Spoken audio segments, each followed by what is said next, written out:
Hey friends, welcome back. So what are the top luxury bags you should buy today in 2025? If you had like say 3 to 12K just lying around and you want to buy a handbag that is going to hold its value. So in this video, I've compiled a list of the top 10 bags that hold their resale value in 2025. So these aren't trendy or hype bags. This is based on research and data from fashion resellers such as Rebag's Claire Report, The RealReal, and Sotheby's, bags that outperform the market time after time. Now, when I say holds value, it means the resale price divided by the retail price, and the bags that show scarcity, icon status, durability, popularity, and timing that all drive the ROI. And why is this an important question? It's not really, but when some people ask, what are the best bags to buy?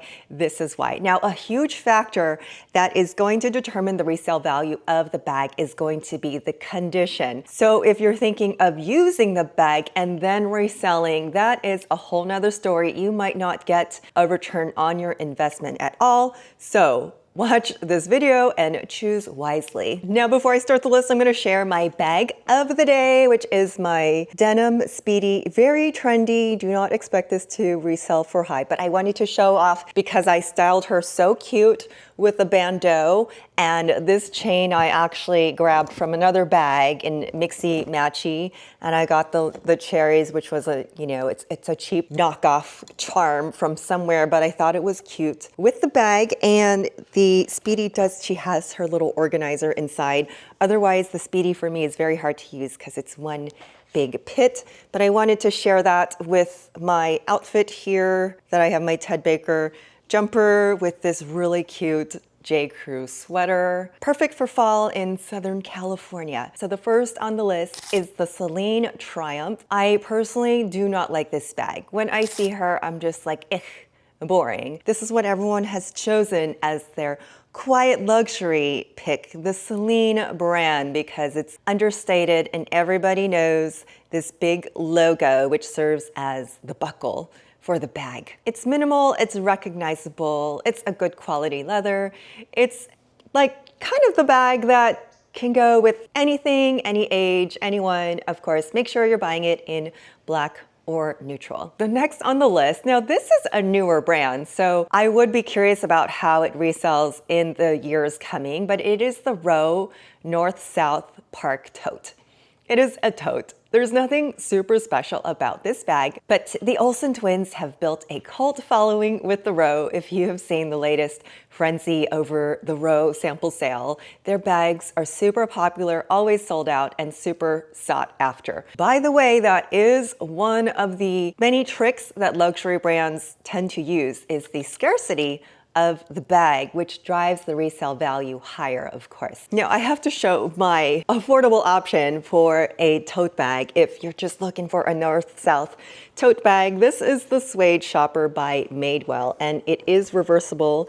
The other side is leather, so you can get a lot of looks out of this very cheap Madewell bag. Okay, next on the list, I totally agree with this one. It's the Fendi Baguette, a 2000s icon, particularly in the classic 𝐬𝐮𝐬𝐫𝐿.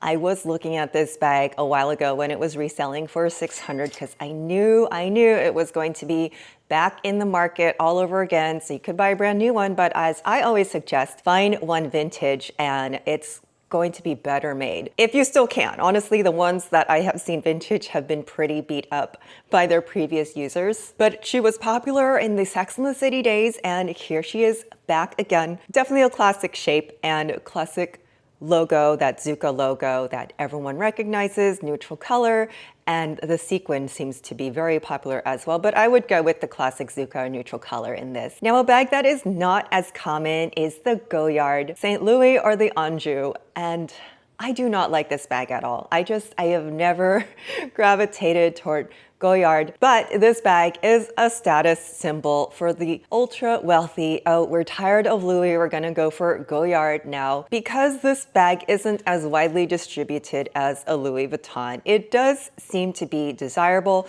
They don't have as many locations. So for the resale market, say if someone lives in a place where she can't get to a Goyard boutique because I also believe they do not sell online. That makes the resale value of a Goyard super popular. Now, number 5 is the Lady Dior.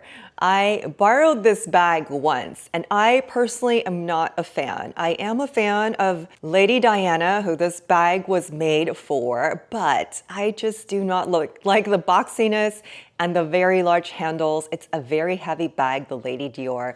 However, if you are a lover of the brand Dior and the 𝐾𝐨𝐺 quilting on the bag, all of these make it very elegant, and Dior just not for me. Number 4 needs no introduction, the Chanel Classic Flap. Somehow the price of this bag keeps going up, and the demand tends to remain high. Now, I have my own personal opinion and experience with the Chanel flap. The newer Chanel flap that I had, that was a 2020 model in lambskin, was actually very delicate, and I personally couldn't handle using it because she was just too delicate. However, the older Chanels, they definitely have a different type of lambskin, a different type of leather. Go for the caviar if you are worried about scratches because the caviar has that texture. To me, I love the look of the older vintage lambskin, and the older bags have the 24-karat hardware. It is very hard to find, and those vintage bags go for a lot of money. I would be curious to see what the resale value of those bags are later. And even today, the bags that you get from the boutique, which I believe are lesser quality than your vintage bags with the 24-karat gold hardware, they are lesser quality, but they still hold resale value if you're going to sell that bag because of how desirable they are. Now, number 3 on the list is the Louis Vuitton Neverfull. It's a fan favorite. I know it may be boring and basic, but this is a bag that almost every lady wants their hands on.